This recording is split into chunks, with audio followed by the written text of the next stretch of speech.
damage coming in from Syria. Oh, Sagi, last thoughts from you. Last thoughts from me, SYR will definitely have to be able to find those early game advantage with that 1-2 combination coming in from the Angel Lot and also the Diathea if they want to be able to see that Shadow Drag, Shadow Vanguard and Tyrant come into play here. If they can maintain the game into a 50-50 up until 10th minute mark, that is definitely will be a main goal for them going into this game. Yeah, and we can see, thank you Sagi, I'm sorry about that, I forgot to say that, thank you Sagi. Don't need to thank him, no. Yeah, okay.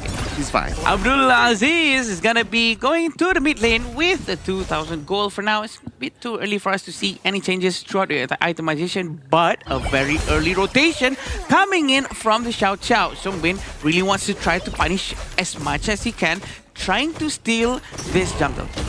Honestly, I kind of like this draft from Syria a little bit better than the first game because at least this draft will give them a bit more control from the early to mid game, right? And the rest is about execution. If they're able to execute it well, able to control Republic of Korea from the early to mid, late game, then the early, once he gets his items, might be able to wreak havoc.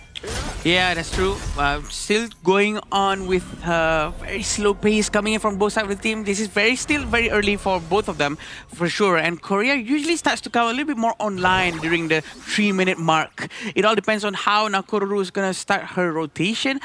Jiho is going to go towards the top lane, probably trying to benefit the teleportation that is available for them. Yeah, and I understand why the 3-minute mark, right? Because that's that 1 minute more countdown before the Tyrant comes up. So if you can exert dominance from that 1 minute onwards, then it's very likely you can win the Tyrant. But in the middle, looks like Jihoon gets the first strike. Well, they didn't really need to wait for 3 minutes. Yeah, the first strike has been done. There's almost 1,000 gold difference. Look how aggressive Ali was. He's trying to go to the front. We still want to see much more of a rotation coming in from Syrian team. Rotate together with the jungle, with the mid lane, to be able to dominate the river area at the very least, or their own jungle. And Republic of Korea, they're starting to step in slightly into the Syrian side as jungle, right? And I want to see the same from Team Syria if they're able to do so. They're making that rotation towards the bottom. Oh, but Abdulaziz, his position is compromised. Hyunmin, he saw someone move there and he found out. Still have the Lapu-Lapu Songyeon quite nearby. He's trying to open up the entire map, trying to give some vision to his teammates so that they know the rotation coming in. But look at this! A huge amount of damage with the first ever Secretary Blessing to be used in this game, but did not manage to get them down. This is just before any item has been done. Imagine if items is already there. Oh, he would have been gone. Would have bursted down for sure. But Ibrahim has his flash to thank for, right? Because of that, he's able to flash behind underneath the tower and he was safe. But because of that, he's also forced to turn back. When he's forced to turn back means that some level of goal sharing will be missed out. Definitely, that's very important. Raging Sea has been used. All of them trying to follow up, bursting down Abdulaziz. Very nice focus fire coming out from them, and they're still trying to go for Atta, but I don't think they should be wasting too much skills on Atta. Atta don't really have a huge amount of damage early on. He still needs his little bit of itemizations, and we do know that the deed is done. They already got Abdulaziz, very important hero. The deed is done, yeah? Yeah. So this is the 3-minute bracket that we talked about, right? That's where we start to see Republic of Korea start to turn up the gas. And Choco is waiting at the side. Songgon, he's not gonna try to force anything. I was expecting to be much closer to him, or maybe flash in with a Secretary Blessing.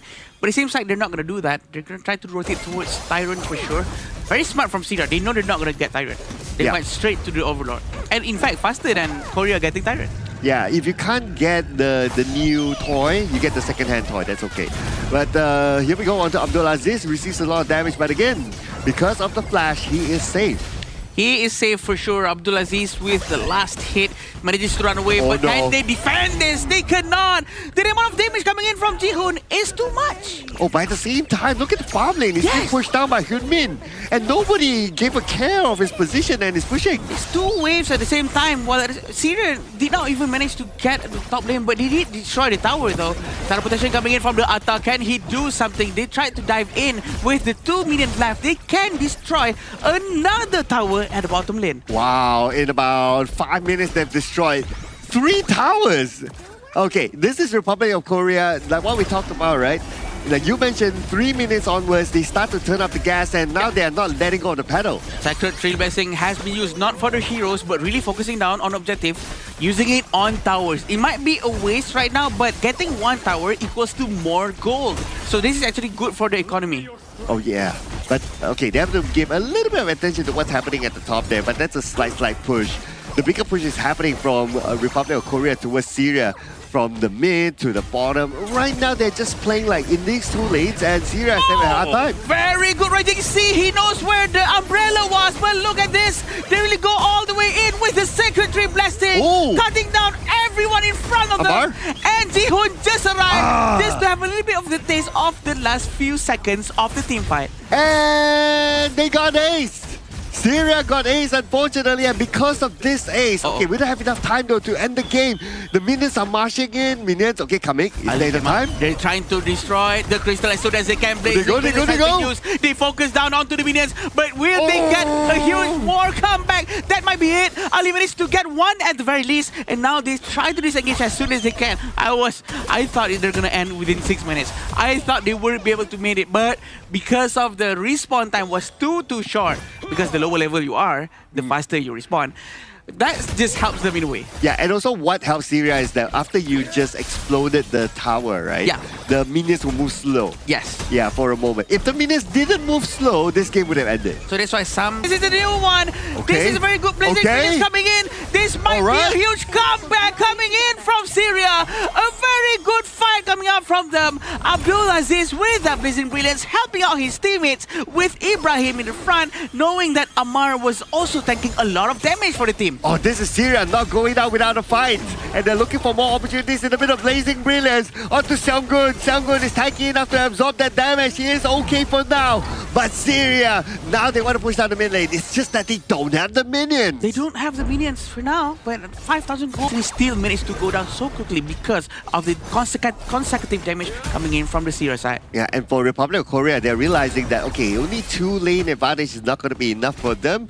Now they're looking to take down more towers at the top. They're opening up more opportunities for them to push into the base later on. Now they are right in front of the doorstep of Syria, and Syria is full on defense for them again. Tier 2 tower has been destroyed. Blazing Brilliance just to shoo them away from the area. Raging Sea hits But he got it! They really want more. Ibrahim goes down That's first. it! Abdulaziz manages to survive. But they also manages to go down because of Ali. A very good defense coming in from them. Oh, Republic of Korea is starting to lose discipline here. They're looking all the way to the back line. Well, it would have been a different story if they actually got their target, but the fact that it did not happen. But that's also thanks to the Blazing Brilliance that bought a little bit more time to take down those small minions. And because of no minions, the tower is free hitting. Will free hit onto those heroes. 6,000 gold in front, and they still cannot try to finish the game. But this is because of Atta. Ammar is gonna go down. The damage is just too high. Thanks to the presence of Hyunmin, they're gonna try to find a lot more damage here. But see how Jihu has been stuck behind, and the Byron manages to survive. Bashar is always prepared to try to stop the movements of Jihoon. You know what? The Blazing Brilliance right now is almost like the Fire Brigade, right? It's trying to put off the fires here whenever they come into the base. But now all the towers are down. And with the towers down, it's all in here for Republic of Korea. Juno will get Bashar, and the Crystal will be their focus. And they will end the game 2-0. And that's the trio score coming in for the side of the Republic of Korea in towards Group D, booking their slot into the main event. But valiant effort as well coming in from Syria. They did not allow